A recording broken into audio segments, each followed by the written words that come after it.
These are in listen-only mode. I'm the People's Champ. I am Johnny Detroit. With me is one of Pregame's own. Been with us almost since the beginning. I think actually since the beginning, to be honest. Some people call him Uncle Dave. Not quite that long. Close enough. He was a legend. He was a legend in the forums, and he actually did the transition from being a community contributor to a Pregame Pro. Very, very difficult to do, but he did so. So what we're going to do right now is we're going to get right into the action. Like I said, I'm Johnny Detroit.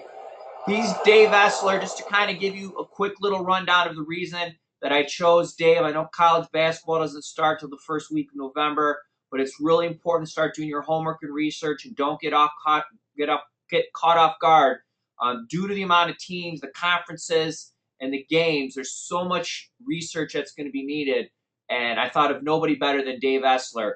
He's had 4 straight major winning seasons, documented runs of both 18-3 and 21-2 the last 2 years.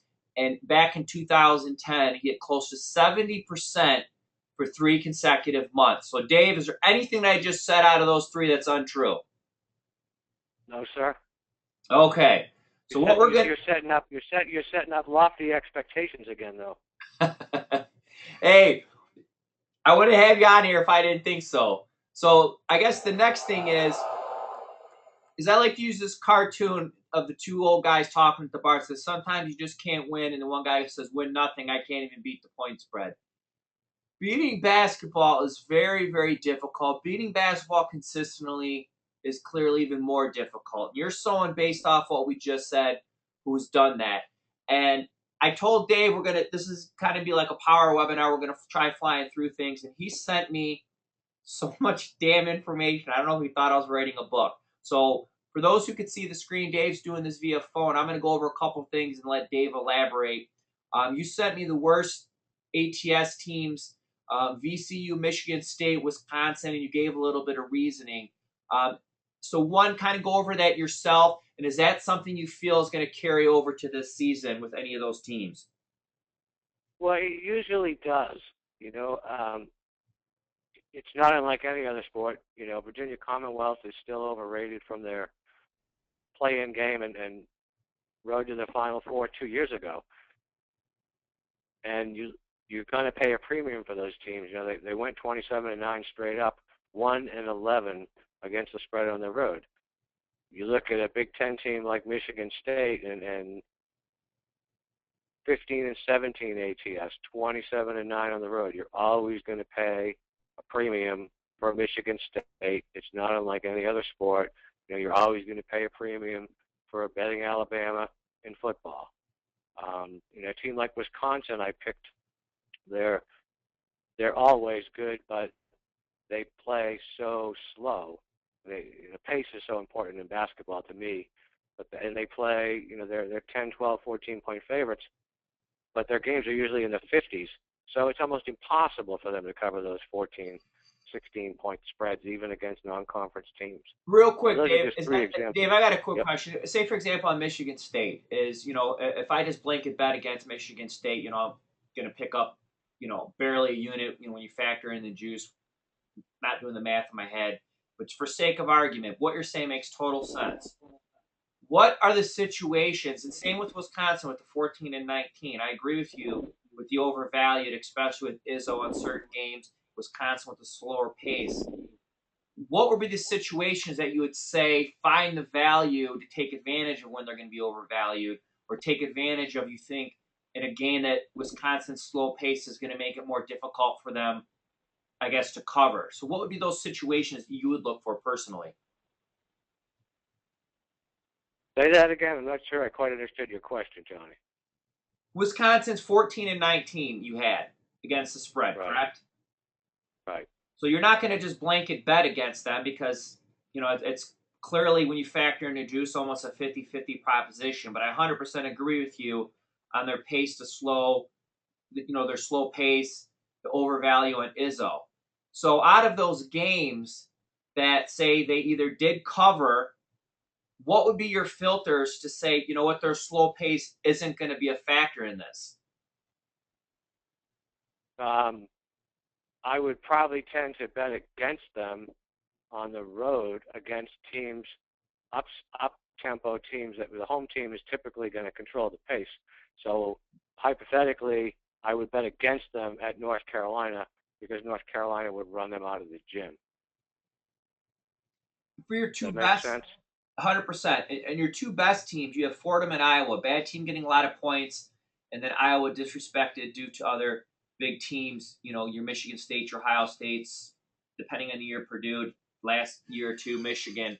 Um, what are certain things you look for in those situations? You know, a bad team getting a lot of points, what would be certain situations or types of style? Because there's a guy that I knew that did really good well in college basketball last year, and he wasn't really a power rating guy. And I'm always a bigger fan of guys that could do math with the power rating. And I think it's a lot harder just to be a pure handicapper unless you just have a knack for it. And he was someone that he handicapped the matchups. And he looked for certain styles of play, certain schemes, certain way that they ran their offenses versus defenses that were suited. What are certain things that you look for, say, for these ATS teams? So if Fordham say they're garbage, they're getting lots of points. What type of styles or situations would you be willing to take a flyer and take that shitty team with those points because you think they're in a good spot? Well, I think to me that would be totally situational. You know, you'd get a team like Fordham catching a buttload of points from a team with a look-ahead game. You know, i.e., you know, let's just take the bigger example. You know, Fordham's playing Duke and Fordham's getting 26, and Duke's playing North Carolina the following week. I'm taking Fordham without even looking, especially against a team like Duke, because Krzyzewski's not somebody that typically runs up the score, and they're not going to beat Fordham by 26. Couple things you also pointed out to me, Dave, and I was trying to cherry pick because I figure we'll get some questions and you'll probably have something you for sure want to talk about. It's three things that I found interesting you sent me, and you did send me tons of information, is you had conference versus non-conference play and the motivational factor. Can you explain what you mean by that? Where did I put that? Conference versus non-conference. Where did I put that in what I sent you, Johnny? Refresh my memory. You sent me a bunch of emails of handicapping things. You sent me something on preseason tournaments and motivation and some opening night matchups. You think they're actually a couple of good ones.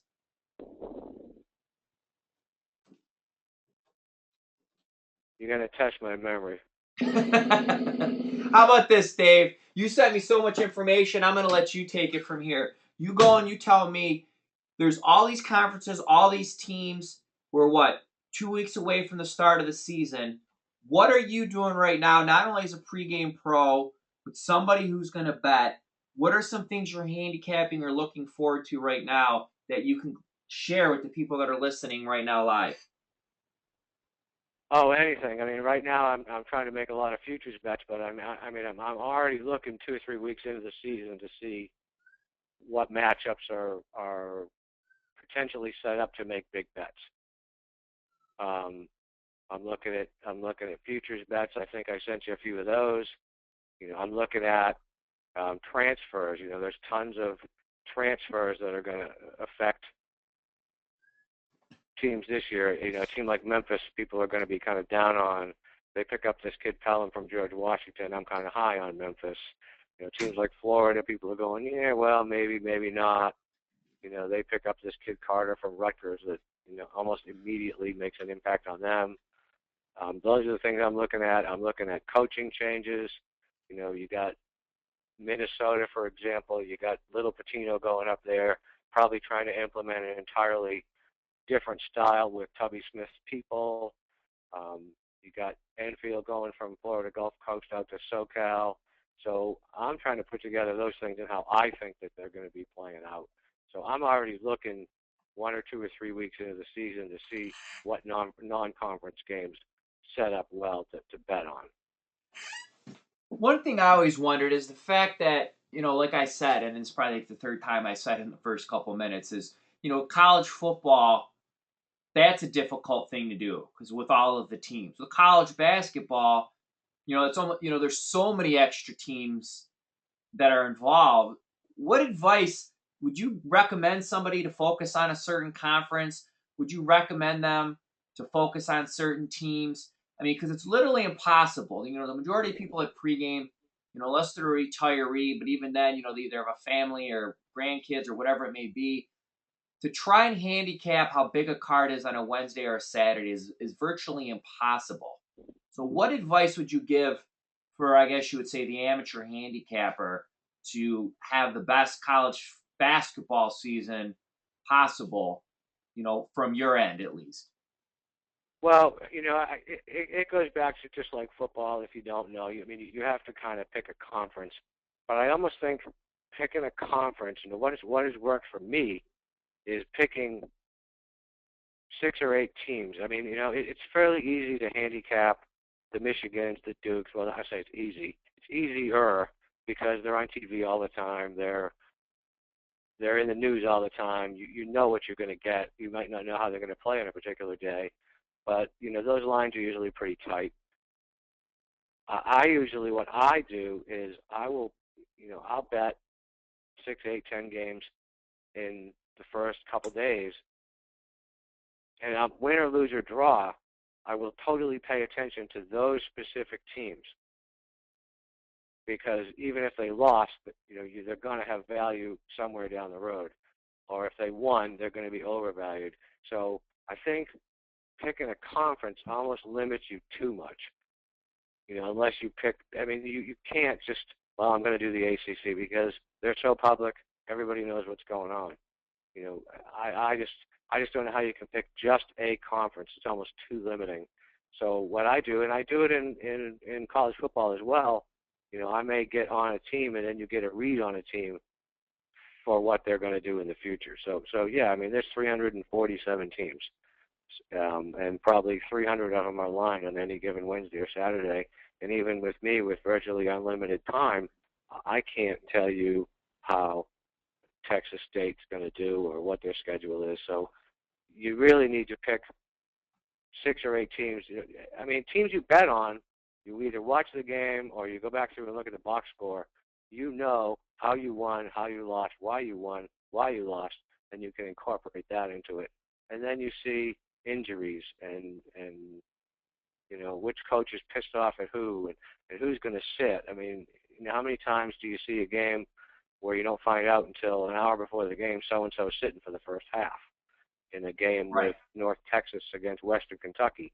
Well, if you're following those teams, you know that, and oftentimes you know that before the line's out or before the line is moved as a result of that. And that's also following the right people on Twitter. I do a ton of following coaches on Twitter. There's a lot of a lot of these kids are on Twitter. They did an interview not that long ago with Calipari, and this reminded me of my own kids when he said that when they all go to dinner as a team, he takes the kid's phone away if they're texting at dinner, and they would rather he have them run laps at 6 a.m. for 30 days than take their cell phone for an hour. So you're dealing with a whole new generation of kids, and they put out a ton of information if you want to read between the lines. Right. But again, you've got to follow, selectively, because even then it gets overwhelming. I 100% agree. And then another one too that I use, in football season, and I think even for basketball, is you find, the beat writer or the guy that announces the game at the smaller school.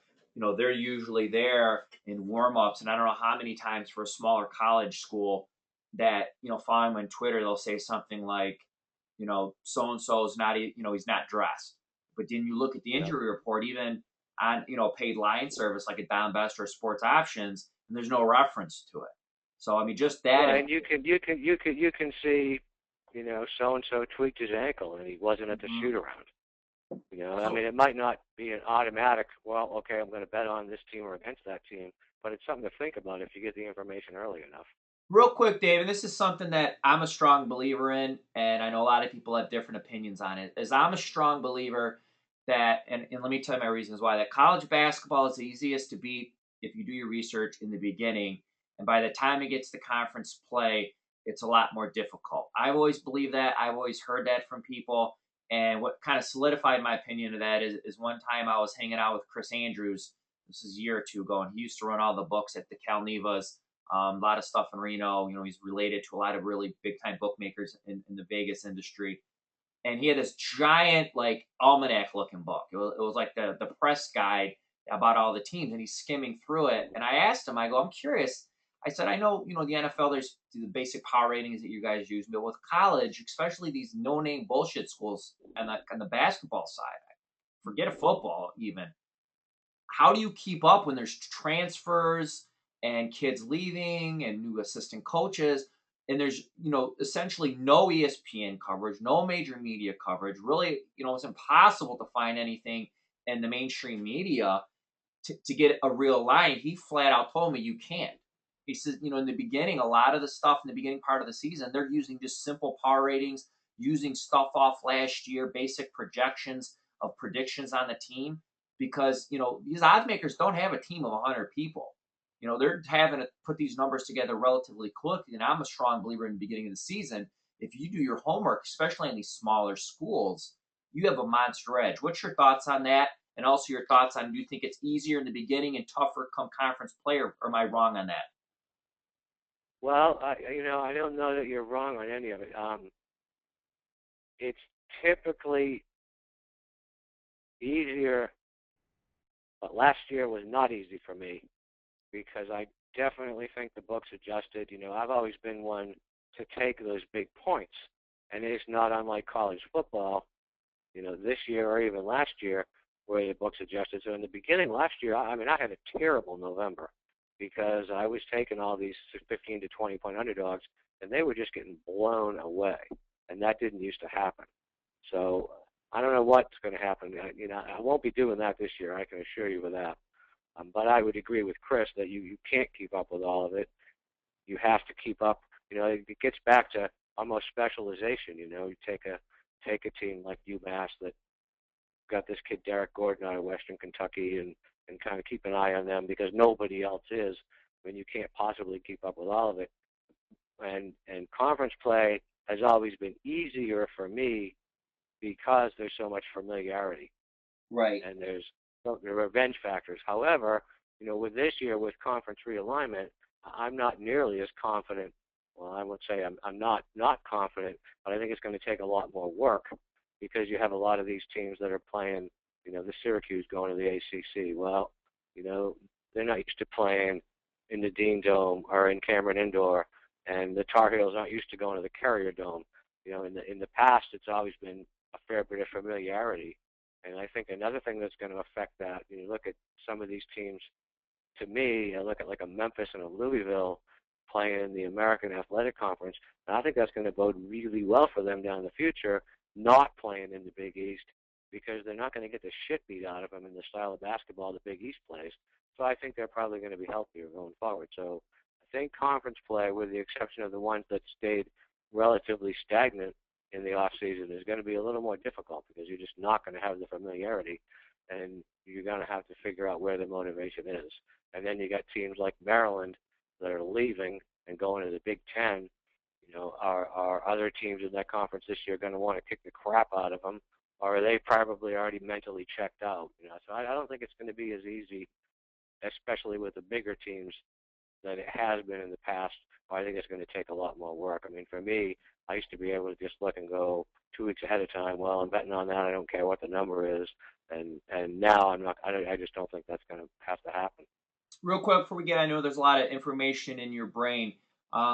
This question comes from Jeff Valentine. He says, with the NFL, NBA, and NHL also happening right now, do you feel the November and December are the best months to bet college basketball line advantage-wise, due to the fact that the odds makers have 4 sports to make lines for at the same time? I think that's a great point. I don't really feel as much for the NHL because the odds makers are going to prioritize on what their biggest exposure, where their most action is going to be. And that's why historically, the NFL number, you'll see these great trends or these historical things, but you give enough volume to almost any NFL trend, eventually it's going to balance out. That's just the power of how strong the NFL number is. Dave, what's your thoughts on that? Well, I agree with that. I have a yay and a nay on that. Yes, I absolutely agree with that, but you have to be ready when that number comes out, because you're not the only one ready to bet into a number, and it's going to move fairly quickly. For example, I'm already trying to set, next Friday is day one, and you got, there's a handful of really good games for an opening night, and I'm already trying to set up what I'm willing to bet right away. But from a personal betting standpoint, because there are 3.5 or 4 sports going on, depending on how thin you want to spread yourself, it's a lot more work. In other words, when you're starting a season, even when you're starting college football, you're looking at, in college basketball, you're looking at transfers, you're looking at coaching changes, you're looking at schedules, you're looking at expectations, and that takes a lot of time. As opposed to this point in the season, it's a little less cumbersome. So, yes, if you do the work, it probably is easier. But if you don't do the work and just assume, well, that's a shitty line, well, not necessarily, because I don't think books are quite that foolish. I will say that totals are probably the easiest to beat in college basketball, especially early in the season, but the books don't put those lines up until sometimes 90 minutes before game time, because they're scared to death that people like you and me have sat there figuring out what's going to happen for 6 months, and they obviously haven't. But there again, you need to have a number ready, and that's where I think Fezzik's program is great for that Bet Like a Pro, is he can put that number out immediately, because oftentimes they'll put out a total of 128, and it'll be 109 before you can really bet it. So, yes, I would agree with that, but again, it's like anything else. You got to be prepared to pull the trigger ASAP. And that's one of the things too, is I think when it comes down to, I always hear the debates about, what's tougher to beat, what's easier to beat. And you could just look at places like Pinnacle or even Chris. When you see them having minuscule limits on college basketball totals the first few weeks, or like you said, not even putting them up on all the games, or putting them up but late in the afternoon. You go back 4 or 5 years ago, that wasn't the case. I mean, a lot of that started, when Right Angle Sports was beating the shit out of the totals, and before he got really well known. I mean, some of the most money I ever made was, I'm not gonna lie, was following his totals, and you'd get them and you'd bet them, and then they would move 4 or 5 points. You turn around, go to another out, and bet the other side, and just go with God, my son, and hit those middles. And you'd see such fluctuation. I mean, anybody, especially with the at pregamelines.com, look at the opener, and even in college football totals, look at the opener, look where it ends up on game day. Because even to this day in college football, the books can't get the number right. So there's no way, with all the teams, and they're having difficulty getting accurate lines with the spread. The spread is always going to be first. Then their focus is going to be on that total. So I 100% agree. There's tons of value in that total number. Dave, we got about 7 minutes to go. So what I want to do is give you like 5 minutes. I'm just going to sit back and just visualize that you're the teacher. This is school. You got 5 minutes, and you got to give some advice going into the season. And I don't give a shit what it is. You can give some futures out. You could talk the opening week of basketball. You could talk about some things that you found out about transfers or new coaches. A couple tips from you that these people could walk away feeling that it was well worth, besides the coupon I'm going to give you when he's done, it was well worth taking the time to listen to me babble and you give them a bunch of info. Well, I'll tell you what I've done for some futures. I've taken UMass to win the A10 at plus 800. Do I fully expect them to win the A10? Probably not, but at plus 800, I definitely would think that's a very viable bet. They picked up some transfers. Amherst is a tough place to play, and the way I look at something like that is a plus 800. If you look at that schedule and you look at that conference, there's a pretty good likelihood they're going to be in the at least the semifinals of that conference. So you've got them sitting there at plus 800. So are they going to be, probably a 4 or 5 point favorite to whoever they're going to play? Yes, you can hedge off of that. I liked UConn. I took UConn to win the American Atlantic at plus 350. They picked up some transfers. I think there's some value there. And here's one I really like. I actually took Notre Dame to win the ACC. Do I really think they're a better team in there? No. But if you look at a team like Notre Dame, they'll play anyone everywhere, and they've lost exactly 3 home games in the last 2 years. And I don't see ACC teams coming in there and beating them. So they're going to have a good record and be seeded well. And at plus 650, you know, what happens when you get into these conference tournaments, you have a lot of these teams like the Dukes and the North Carolinas that are going to be looking at the national championship and probably not real focused on just winning the ACC. Team like Oregon, very undervalued in the Pac-12. You know, everybody knows about Dominic Artis and how good he was last year. He was injured. So if you look at the stats, they're not going to show how good Oregon really was, especially with Altman as a coach. But they just picked up this kid, Joseph Young from Houston, who they're going to probably have the quickest, best shooting backcourt in the nation. And they've got Dana Altman, who's one of the best coaches. So I took them at plus 500 to win the Pac-12. Basically, same reason. You know, they get into the finals against UCLA or Arizona or somebody. You know, they're not going to be. You know, it'd be real easy to go ahead and take the other side and automatically make money. I put money on Louisville to win the whole thing. That may be a bit chalky, but Louisville playing in that conference, it's going to be soft. I took Florida to win the whole thing. Again, they got that kid Carter from Rutgers, and I think that gives them instant credibility. And I took Memphis to win again the whole thing at plus 4,000. I think Pastner's seriously underrated, and they've got a relatively easy schedule.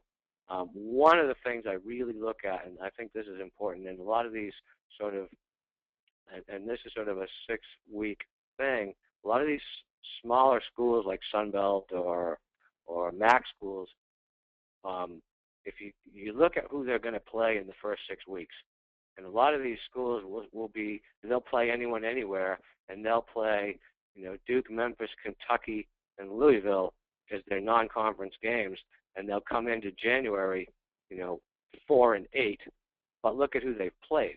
Right. So then they go into play Siena, and it's like, really, this is easy, and that's where you really get value. And conversely, you'll get some of these teams in the middle of the road, teams that are 12-0, but look who they've played. You know, Chaminade, Our Lady of Consecutive Losses. You know, they're not really a 12-0 team.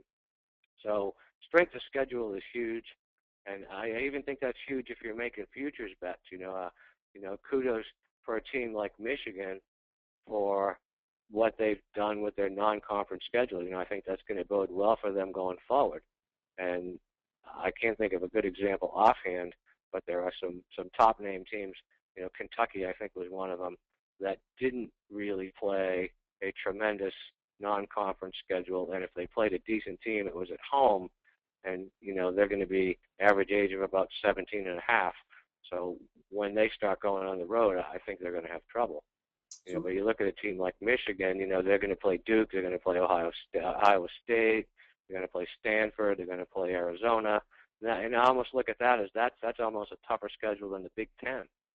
Yeah. So they're experienced, and they're experienced at playing big games away from home, and that's huge, especially come January, I think. And just because Dave is on the phone, he's not looking. For those who wonder why, I flew back through the slides. Is one of the people watching live through the chat module, Paul, asked me to go back to some of the slides really quick. So, real quick, as always, I always like to say thanks to everybody who participates in what I want to do. The first thing, Dave has a big play up for Sunday, and the coupon code BA10 stands for Badass 10 because Dave is badass. Dave, tell me a little bit about your best bet for Sunday. Oh, Sunday, NFL. Yeah, best bet, game of the month. Which real quick, Dave, I'm going to cut you off. To hear the word game of the month out of your mouth is very rare. So continue. But I didn't want to call it anything beyond that, knowing what happened last week. I mean, you know, it just causes entirely too much drama. Drama for your mama. But I will tell you that had we not had drama last week, I might have used the Y word. I really like the game. Well, thanks for everyone watching. You'll see the coupon. And also, you heard Dave talk college basketball. Anybody could sit on here and talk basic gambling theory or throw key numbers out there, the usual bullshit about, simple motivation. When you hear him talking about the age of the players on certain teams, you know he's the real deal. Beginning of the slide, I showed you what he's historically done. With how big pregame is, and not to rehash stuff in the past, if there's errors or stuff that said it's not accurate or accidentally not said correctly, we're going to get called to the carpet because we're under the biggest microscope ever. So what he said in terms of what he's historically done for his clients is 100% true. I'm also, if you're not looking to get that big play on Sunday, if you use coupon code CBB20, that's going to get you 20% off his college basketball season. And right now is the lowest price we're going to offer on a complete season. It's not going to be any lower. As we get closer and closer, the prices are continually going up. And this is going to expire in the next 72 hours, and there's zero exceptions on that. So, Dave, I appreciate so much you taking the time out of your busy schedule with all the stuff you just talked about, basketball. Clearly, you're spending tons of time handicapping. So is there anything you want to add?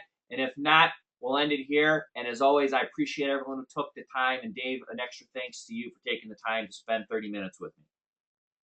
No, I don't have anything to add. I could talk for hours about basketball, and I don't do the betting theory thing. I'm not a math guru. I think most people that know me know that. I'm all about information, and I think you just go forth and multiply. Learn from your mistakes, because that's the only way to get better at this. Dave, once again, thank you. Thanks for everyone who attended. As always, from me to you, I'm the People's Champ, Johnny Detroit. Best of luck. And we're going to have Vegas Runner this week. Make sure you check in the forums. You could submit questions for the webinar. We're going to have a VR. Make sure you take advantage. For those who missed it, I'll go back one slide. It's the BA10 and CBB20 to take advantage of your discount on Dave. That's going to do it. I'm Johnny Detroit. Thanks for watching.